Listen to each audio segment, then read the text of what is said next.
What if the fights in your home, the stalled projects on your desk, the quick flare of irritation with a stranger on the street are not separate problems at all, but different faces of the same interior weather? Why inner chaos creates outer disorder? This is not a mystical slogan to chant. It is the map that Hermetic teaching hands to modern psychology, as within, so without. Read that as metaphor and invitation. Read it as hypothesis and practice. Today, we will follow the tracks of that old law, through the language of Jung, the imagery of alchemy, and the ordinary phenomena of everyday life, so that the chaos you feel inside begins to make sense as the pattern that makes your life look the way it does. If a deeper psychology interests you, subscribe to the channel to continue these explorations into Jungian thought and the alchemical psyche. Carl Gustav Jung gave us a vocabulary for a psychology that could hold the Hermetic insight without collapsing into superstition.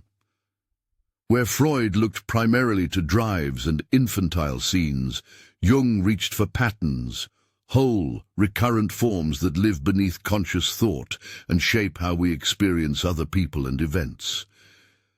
He introduced the idea of the shadow, the parts of ourselves we reject, hide, or forget, and the self, the organizing center that can unite what is fragmented. Jung's theory does not promise an easy cure. Rather, it explains why inner division becomes a story acted out in the world. Before we go further, some brief definitions to anchor the conversation.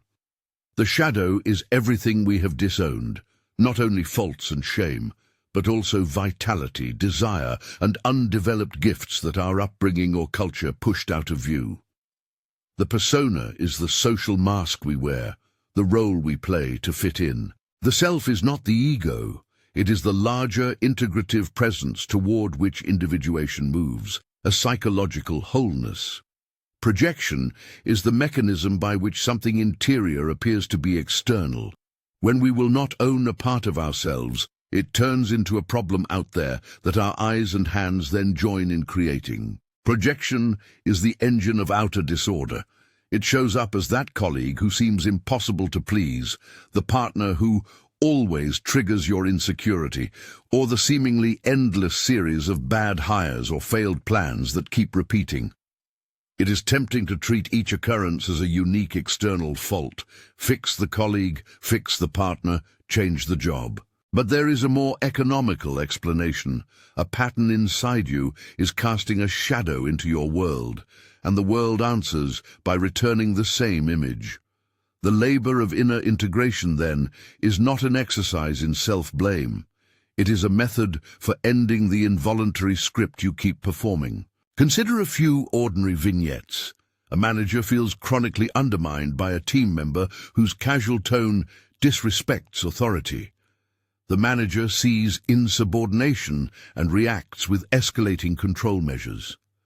The team grows resentful, productivity drops, and the manager's fear of being exposed as incompetent becomes reality. Or a person who grew up learning that neediness is dangerous finds comfort in partners who are emotionally unavailable. Their own hidden hunger turns into a magnet for absence. Or someone who cannot tolerate anger sees rage everywhere, in traffic, in colleagues, in news headlines, and spends their days policing a world that mirrors their buried fury. In each case, a psychological dynamic, a disowned state, a defensiveness, an old belief, organizes perception so that life arranges itself to confirm the inner posture. This is how Hermetic law reads through Jungian eyes: inner configuration, perception, action, outer arrangement. The arrow is not mechanical magic. It is mediated by habits of attention, impulse, and relational strategy. It is interpretive, not deterministic. Acknowledging this chain gives agency. You can change the inner weather so the outer landscape changes too. And this is where many people quietly get stuck. They understand the principle. They repeat the phrase, as within, so without. They say they believe, but internally, nothing actually moves. The emotion is imagined, rehearsed, conceptual, not embodied. And without that emotional shift, the inner weather doesn't really change, which is why the outer pattern keeps repeating. If you've ever noticed that gap between understanding manifestation and actually living the emotional state that sustains it, I left something for you. It explores this exact missing piece, how emotion stops being something you try to generate and starts becoming a lived internal condition, not as belief, not as visualization, but as an embodied state. You'll find it in the first pinned comment, for those who recognize themselves in that distinction. To make that change intelligible, we can walk a map, 5 stages that name the typical movement from chaos toward something steadier. These stages are not tidy steps on a checklist, but a living sequence many people pass through in their inner work. The call and refusal, the meeting with the shadow, the dialogue and dissent, reconciliation, the emergence of the self. I will sketch each stage, give a concrete image, and offer a short, careful pointer you can use without mistaking it for therapy. Stage 1, the call and refusal. Often a symbolic rupture arrives, a burnout, a breakup, a moment when the usual coping strategies fail. The symptom speaks: exhaustion, panic, compulsion. This is a summons to notice something that has been organizing your life unconsciously. The initial reaction is usually refusal. We fix, we hustle, we label the event as bad luck. Example, a project you poured yourself into implodes despite your competence. Your first instinct is to blame external circumstances or to redouble effort and prove yourself. That is the refusal, the ego trying to maintain control. Pointer. When the call arrives, resist the immediate urge to fix by action alone. Notice the feeling the collapse awakens and name its shape: shame, fear, relief, without turning it into a problem to be solved on the spot. The naming is the smallest act of ownership. Stage 2, meeting the shadow. At some point, the symptom stops being only an annoyance and begins to show you something you do not like about yourself. Maybe it is a flash of jealousy when someone else is praised, a disproportionate rage, a pattern of passivity. The other has become a mirror. This meeting is often humiliating because it reveals familiar impulses we thought belonged elsewhere. The shadow is not only negative, it can include creative hunger, impulsive energy, erotic desire, aspects we have been taught to disown. Example, you find yourself furiously criticizing a friend for being selfish, only to notice later that the critique echoes a part of you that wants to assert its needs but was taught to keep quiet. The projection has the twofold movement. You see in them what you split off yourself, and your behavior toward them then draws out the very trait you condemned. Pointer. When the shadow surfaces, practice a short reflective pause. What in this reaction could belong to me? This question is not about self-condemnation. It is an invitation to curiosity. Curiosity opens the door to integration. Stage 3. Dialogue and dissent. Now the work deepens. Jung describes a necessary descent into darker psychic material, the nigredo, or blackening, in alchemical language. This is the stage where images, dreams, sudden enactments, and somatic symptoms may intensify. It is not glamorous. The ego can feel threatened. Old defenses fall away, meaning unravels. Yet it is precisely in this descent that things trapped in the basement of the psyche begin to speak. Active imagination is one of the gentler, symbolic tools Jung proposed for this phase. It is not therapy in a pill. It is a disciplined way of listening to images from the unconscious. The simplest prompt: sit quietly, recall a recurring, vivid dream or a charged image that came up recently and invite it to speak. Ask, "What are you?" and allow the image to reply without immediate judgment. Write down whatever emerges. That conversation may take the shape of a sentence, an image, a fragment of a memory, or an embodied sensation. The important move is to receive without trying to reframe everything into logic. A practical journaling prompt you can use when a charged interchange happens. Describe the scene neutrally, then write 3 possibilities for how your reaction might be rooted in a past wound, a childhood rule you absorbed, or a denied desire. This is not meant to diagnose. It is meant to expand the field of possibilities so one pattern does not monopolize your life. We must name that the descent can be destabilizing. Feelings of despair, existential guilt, or confusion are common. The symbolism of the nigredo is dark, not to romanticize suffering, but to recognize that decomposition is part of transformation. Something must die, or at least dissolve, for something new to be formed. The alchemical language helps. Dissolve and coagulate, break down and recompose. But there are limits. If anxiety becomes disabling, if dissociation, prolonged hopelessness, suicidal thinking or psychotic symptoms appear, stop symbolic practices and contact professional support. Jungian work is profound, but not a substitute for psychiatric care when medical symptoms are present. Pointer during descent. Anchor with the ordinary. Maintain at least 3 daily touchstones, a simple physical routine, a short walk, dishes, a bedtime ritual, 1 reliable social contact, and a task that returns you to the body, gardening, carrying groceries, cleaning. The body is not an optional extra. It is the lifeline that prevents psychic material from becoming overwhelming. These stages describe a movement inward that yields an altered outward posture. But how does the psychic descent turn into altered behavior in everyday life? Let's slow this down for a moment. What happens outside doesn't change by wishful thinking. It changes through a chain. The passage is mediated by 3 mechanisms that often operate together: attention, enactment, and containment. Attention determines what you see, enactment determines how you behave toward it, containment determines whether the material can remain within you without hijacking your relations. Attention, the inner structure colors perception. If you are primed by unresolved shame, you will scan for signs you are being judged. Enactment, the behavior that follows, withdrawal, accusation, overcompensation, then coaxes others into roles that confirm your perception. Containment, the capacity to hold uncomfortable material within a reflective container, allows you to respond rather than react. This matters more than it sounds, because the moment you can name the mechanism, you stop mistaking the pattern for fate. Imagine a man who was taught as a child that vulnerability equals danger. As an adult, when his partner asks for emotional closeness, he withdraws. She feels abandoned and becomes anxious and then demanding, which in turn confirms his conviction that closeness is perilous.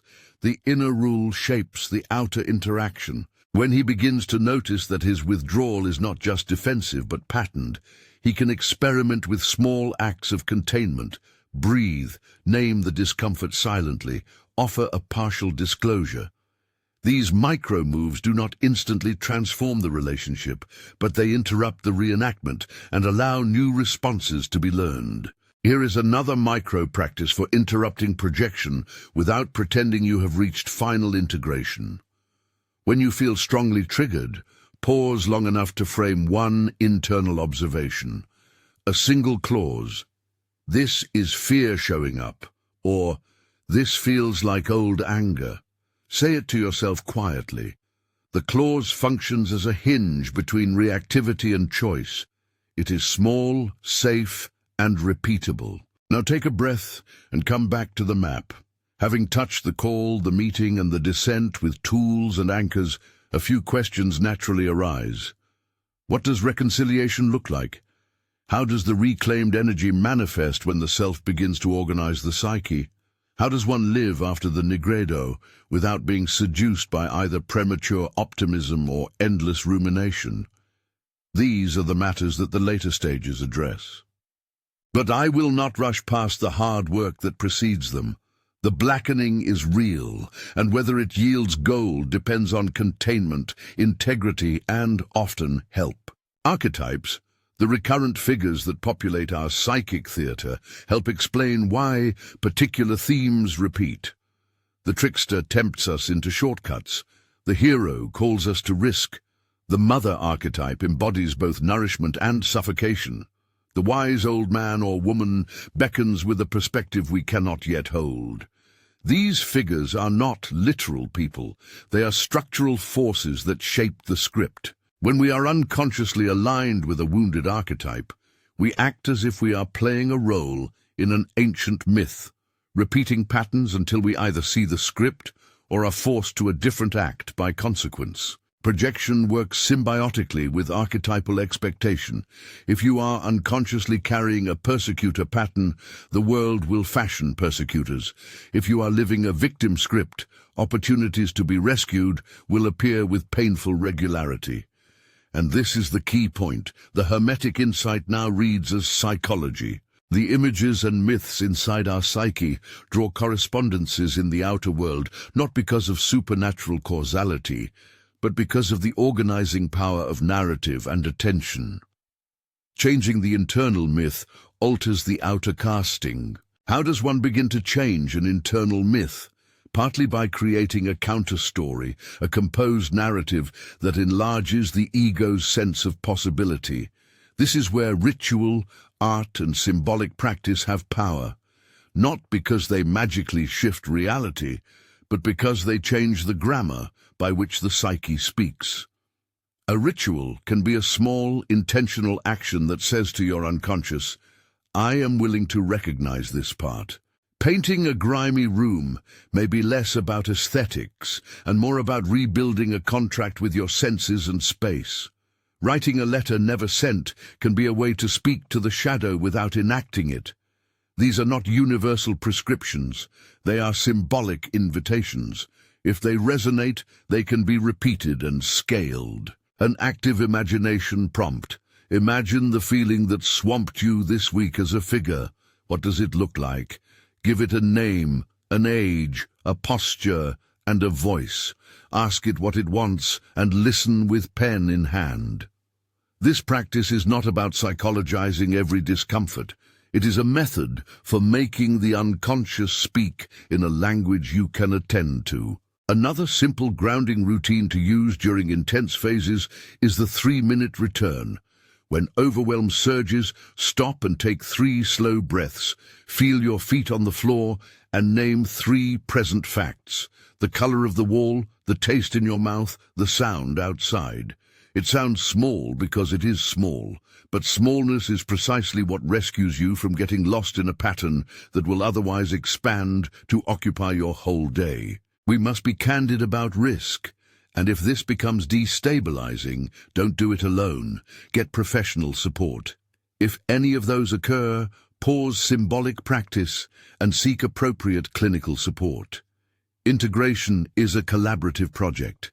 It often benefits from companionship, supervision, and skilled guidance. A reliable therapist or a qualified practitioner can hold you through the blackening in a way solo practice cannot. If this content is clarifying something you've lived but never named, take a moment to click the like button. It tells me this line of work is worth continuing. The paradox of dissent is that it is both threatening and potentially generative. Old ways die, energy is freed. That freed energy can take destructive forms if not contained. Impulsive affairs, sudden life decisions, charismatic revivals that replay old wounds under a new name. Containment and community temper the risk. They make the freed energy available for creative reconstruction rather than for another round of reenactment. Where we are toward the middle of this exploration is an important threshold. You have the map, the names, the early tools. You have seen how projection translates interior states into outer disorder, and how dissent, while perilous, is essential work. Ahead lies the work of reconciliation and emergence, the stages where integration begins to alter not just perception, but systematic behavior over time. It is tempting to leap there now, to promise rubedo, the reddening, the philosopher's gold, as if the crucible were instantly transmuted. The Hermetic truth is kinder and harsher both. Transmutation requires time, loyalty to the process, and honest companionship. Before we move further, consider a concrete story that threads these elements together. A woman in midlife experiences a sudden collapse at work. The project that had defined her identity crumbles. Long nights translate into panic attacks. Her first response is frantic problem-solving, then blame. At a quieter moment, she notices a recurring anger about being overlooked in meetings, which feels disproportionate. She imagines that anger as a character, an adolescent figure who was often dismissed. Using a short, active imagination, she invites that adolescent to speak and learns that the need is not only for recognition, but for permission to rest. She begins, tentatively and clumsily, to tell a close friend that she is scared. The friend responds with surprise, not rejection. The pattern does not vanish overnight. But the woman notices fewer explosive attempts to prove herself, and more moments where she allows rest without gorging on frantic productivity afterward. The outer disorder, the collapse, the ripple of conflict at work, begins to rearrange because her inner weather is changing. Notice three elements in that narrative: observation, symbolic conversation, and containment through ordinary ties. Those three, noticing without haste, symbolic engagement, and reliable anchors, form a minimal regimen that, when repeated, interrupts the old automaticity. They are not a guarantee, they are the conditions under which transformation sometimes happens. As our exploration deepens, we will trace how reconciliation typically unfolds, how the self starts to show itself in decisions that once would have been reactive, and how creative energy is reclaimed for life rather than reenactment. We will also examine the ethical dimension. Doing shadow work is not solely about personal healing. It reshapes how you affect others, whether for harm or for care. The Hermetic claim, as within, so without, is transformative because it encourages responsibility without blame. What you bring inward changes what you bring outward. For now, pause and reflect on one repeating hotspot in your life. Use the 5-minute prompt you downloaded, or if you haven't yet, simply take a blank page and answer these two questions. When did this pattern first show up for me? What feelings are present right now when it repeats? Write without censoring. This brief practice is not therapy. It is noticing, and noticing is the first real work of individuation. The descent is underway for many people reading these words. The next stages, reconciliation and emergence, will show how the labor you are now doing begins to alter the outer arrangement, not by striving to control circumstances, but by adjusting the interior posture that draws them. We will trace how changes inside yield steadier attention, new relational patterns, and reclaimed creativity that shows up in surprising ways. But before we rush to the hopeful ending, it is necessary to sit with the fact that integration may require months or years, allies, and sometimes professional care. When the alchemists spoke of negredo, followed by albedo and rubedo, they were using symbolic language for processes that often look like decay before renewal. The blackness is not failure, it is the raw material. The gold that later appears is not a simpler or flatter thing. It is complexity reassembled with coherence. The Hermetic law is not a promise of control. It is an explanatory lens and an ethical call. Clean the inside and the outside will cease to be your unconscious billboard. We have now seen how inner chaos projects as outer disorder, how archetypal patterns and projection organize perception and enactment, and how the first 3 stages of a psychological journey begin to shift that dynamic. We have named tools you can use immediately: short active imagination prompts, a simple journaling question, a 3-minute grounding routine. And we have been clear about the limits and the risks. What follows, And where we will go next is the most delicate work, the mechanics of reconciliation, the practical ethics of relational rebuilding, and concrete examples of how reclaimed energy manifests in vocation, family, and creative practice. We will examine what the self looks like in decision-making, how containment is taught to others by example, and how rituals, both private and communal, can help anchor new patterns in the body and the family. We will also explore the moral hazard, that integration can be used to manipulate rather than to heal, if not accompanied by humility. For now, hold the crucible image, your life as a vessel in which molten material moves, darkens, and, if tended, clarifies. The fire is hot and the work is real. If the inner weather changes, the world responds. The Hermetic insight and Jung's map together ask only for one thing: willingness. Willingness to look, to name, to attend, and to keep one foot in the ordinary world while the other walks in the underworld. Willingness is not heroism, it is a steady companion for a dangerous and necessary journey. When reconciliation begins, it does so not with a triumphant announcement, but with small, stubborn acts that slowly reconfigure how you live in relationship to yourself and others. Reconciliation is less an event than a tempering. Habits of attention are rewired, reactive scripts are interrupted, a different sort of energy becomes available. To name it plainly, reconciliation is the labor of returning what was projected back into the psyche, holding it there long enough to listen, to learn, and to transform. It is the practice of saying to a part of yourself, "I see you," without immediately letting that part dictate the day. What does that look like in ordinary living? Imagine an educator who has long felt invisible unless praised by supervisors.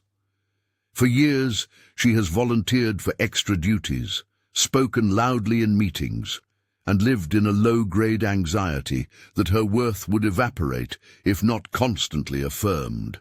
After a period of dissent and careful reflection, she begins to notice the pattern not as a fixed identity, but as a survival strategy. In meetings, she tries a small experiment. She prepares one brief comment and then intentionally holds silence for the rest of the session, watching what happens inside when praise does not arrive. She notices an old voice, a child anxious for approval, and finds she can acknowledge it quietly rather than acting it out. Her outer world does not instantly change. Sometimes colleagues continue to miss her, but over months, because she is less driven by frantic proving, different tasks land in her hands, and a few co-workers begin to respond to her with steady respect rather than intermittent applause. Her professional life shifts because the inner weather that had produced frantic attempts at visibility cooled and reoriented. That cooling is not resignation, it is a reallocation of energy. When we integrate a shadow facet, when we reclaim a disowned hunger, a forbidden desire, or a defended fear, the energy bound up in that repression is released. Some of it is applied to repair, better boundaries, clearer communication, new habits. Some of it is creative. A neglected interest becomes a weekend workshop. A dormant skill becomes a side project. The visible effect in vocation may be a slower, steadier rhythm, fewer crises born of impulsive attempts to prove worth, or a renewed capacity to take creative risks that are not compensatory but generative. In families and intimate relationships, reconciliation manifests as fewer reenactments. A father who once unconsciously performed a martyr role, rescuing others to avoid facing his own loneliness, may, through integration, practice saying, "I cannot do that today," and notice that his refusal does not break the family, but teaches it to reconfigure responsibilities. He models containment. He takes responsibility for his reaction without taking on others' feelings as his own. Children learn not just from words, but from the lived example of someone who can feel discomfort without collapsing into blame or withdrawal. That modeling is one of the most powerful translations of inner work into outer order. Containment begets containment. Regulated adults teach regulated children by presence, not instruction. Creativity offers another yardstick. The energy released through integration often finds expression in art, projects and problem-solving that are less about fixing a wound and more about exploration. The artist who once painted furious canvases to shout against a sense of powerlessness may discover that the palette expands after shadow work. Color returns, nuance appears, and work becomes layered rather than raw. The world need not become quieter, it becomes truer. The external effect is not necessarily outwardly dramatic success, but a change in the quality of engagement, steadier attention, longer projects completed, relationships that tolerate complexity instead of polarizing. Reconciliation requires practice, and practice benefits from rituals that are both symbolic and mundane. Rituals are not magic spells, they are languages of intention. A private ritual can be as simple as a short evening liturgy.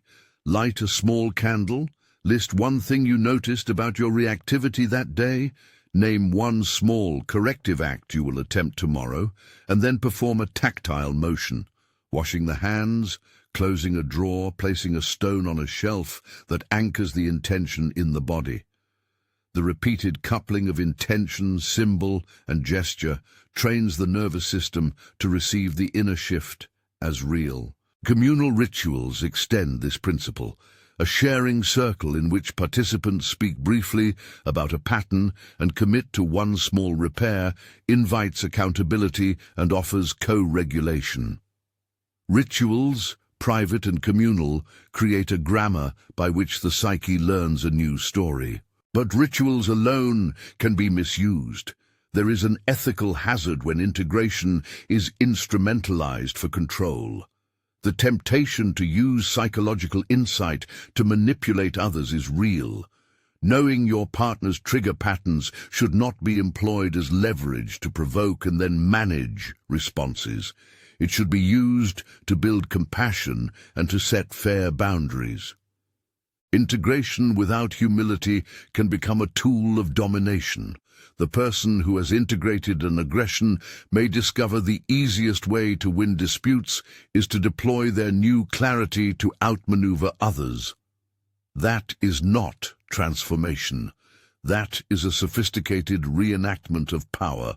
True integration enlarges the capacity for care, not for cunning. A practical way to guard against this moral hazard is to test integration through generosity. Ask, does this new capacity make me more capable of holding someone else's pain without becoming defensive? Does it make me more likely to choose repair over winning? If the answers tilt towards self-interest, return to the practice of humility. Confess small failures, solicit feedback, and keep companions who will name when your wisdom is being used to avoid feeling. Accountability partners, therapy supervision, and committed friendships help prevent integration from hardening into manipulation. Containment, the capacity to hold difficult material without letting it dominate behavior, has specific, trainable elements. One is naming. When a strong affect arises, articulate it inwardly in a short clause. This is grief, or this is shame. The name pauses the autonomic cascade and allows deliberation. Another is time boxing. Give the feeling a bounded period, 20 minutes of journal reflection, a 10-minute walk to process, rather than letting it dictate the rest of the day. A third element is embodied regulation. Paced breathing, weighted blankets, grounding movements like carrying a load or doing simple repetitive physical work. Each of these practices preserves you from immediate reenactments that would otherwise construct outer disorder. There are also communicative practices that translate inner shifts into different relational outcomes. One useful script is the partial disclosure plus request. Rather than unloading a full inner narrative, offer a concise observation and a specific ask. I noticed I withdrew when you asked about my weekend. I think it was fear of being judged. Could we schedule a time to talk when I can be more present? The script does two things. It models ownership, I noticed, and it creates a reasonable container by suggesting a time-limited engagement. This reduces the likelihood of escalation and invites the other person into a repairable dialogue. Another practical skill is response rehearsal. If you know a particular situation reliably triggers you, a terse email, a partner's tone, a family dinner, practice small responses in private. Rehearse a line that acknowledges your internal state and sets a boundary or invites a different pattern.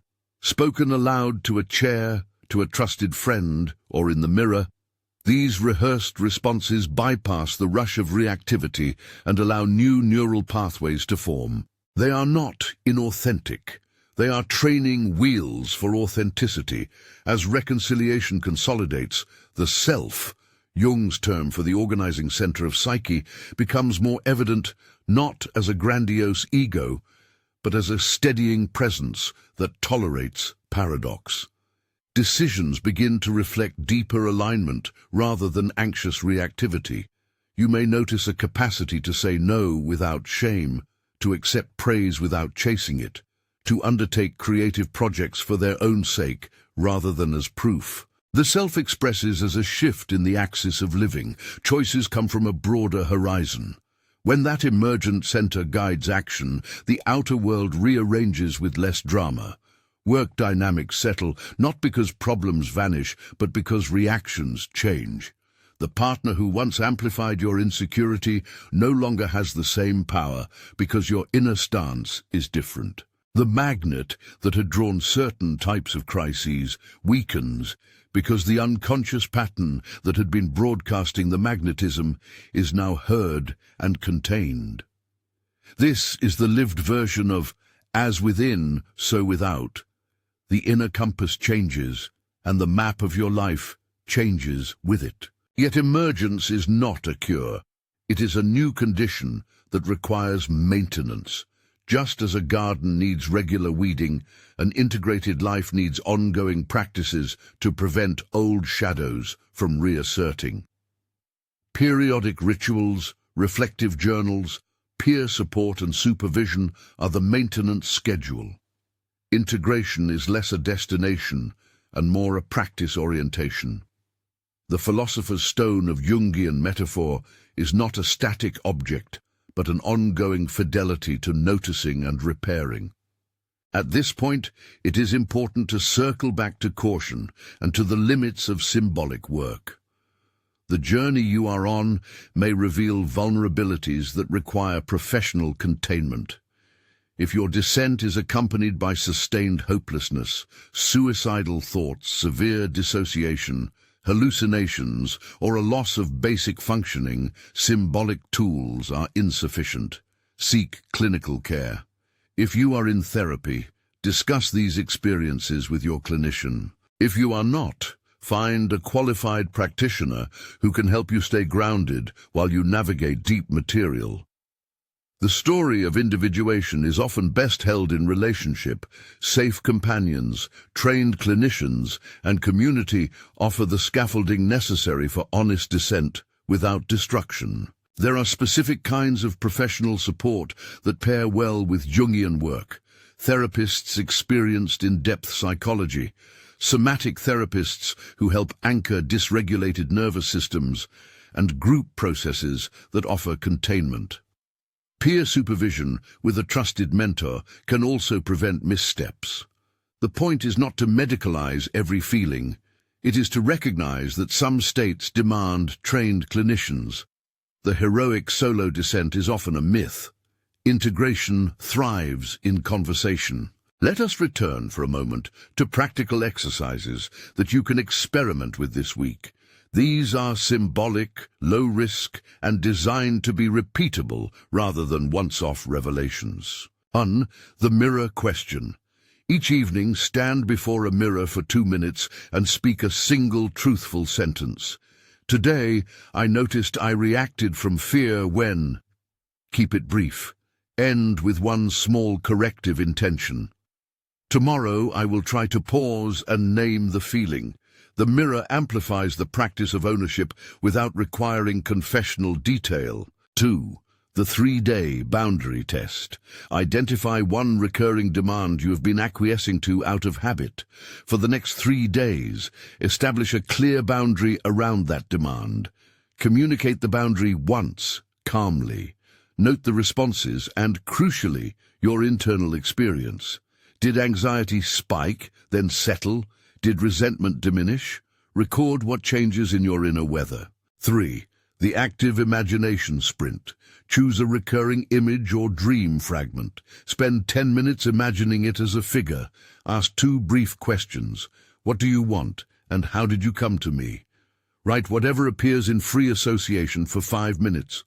Close with a grounding ritual. 3 deep breaths, a glass of water, and a short walk. This balances symbolic listening with somatic return. 4. The relational repair micro-contract. When a conflict arises, offer a 1-sentence observation and a 1-step proposal. I noticed I shut down when you asked about my day. Could we try a 5-minute check-in tonight where I speak first? Keep the repair modest and testable. Tiny contracts are easier to keep and to evaluate. These exercises are invitations, not prescriptions. Repeat them, adjust them, suspend them as needed. Their value lies in creating patterned responses that interrupt automaticity. There are communal practices worth naming as well. Group dreamwork can be a powerful site of containment, a circle where one person shares a dream and the group offers associative, non-judgmental reflections can help decode archetypal material without forcing interpretation. Rituals of collective tending a community garden, caring for a shared altar, or holding a monthly sharing meal where participants speak honestly, all instantiate the ethic that inner work carries social consequence. Psychological growth that remains private often remains partial. Community is the field in which integrated patterns become durable. As you deepen, be mindful of the ways culture can mislead. Contemporary coaching industries can sometimes overpromise integration as productivity enhancement. Integrate your shadow and be a better leader. Beware of reducing a profound psychic process to a performance hack. The ethical core of individuation is responsibility and humility, not merely efficacy. Transformation that serves only personal advantage without regard for others' safety or autonomy is not final integration. It is sophistication without conscience. Return to the alchemical image that has threaded this exploration. The crucible is hot. The nigredo, the blackening, is messy and often terrifying. It looks like disintegration. Relationships fracture, work stumbles, narratives you built your life upon deteriorate. The albedo, the whitening, the washing, is the slow clarification where patterns become visible and relationships renegotiate. The rubedo, the reddening, the philosopher's gold, is not a simplistic triumph. It is complexity reorganized into coherence. Gold in this language is not a flattened perfection, but a material capable of holding many tones at once, shadow and light, grief and joy, anger and tenderness. It is an integrated life where the inner and outer align in a manner that reflects responsibility rather than control.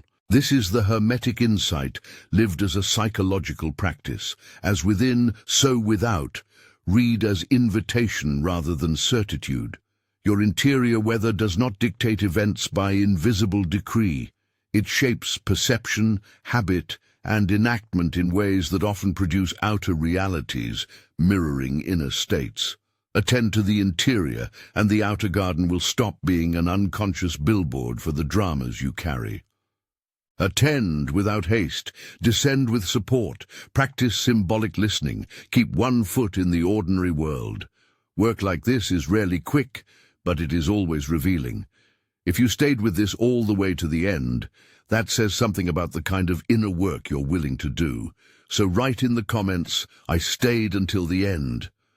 Right now, I'm leaving another video on your screen that builds directly on what we explored today. Thank you for being here, my friend, and I'll see you in the next video.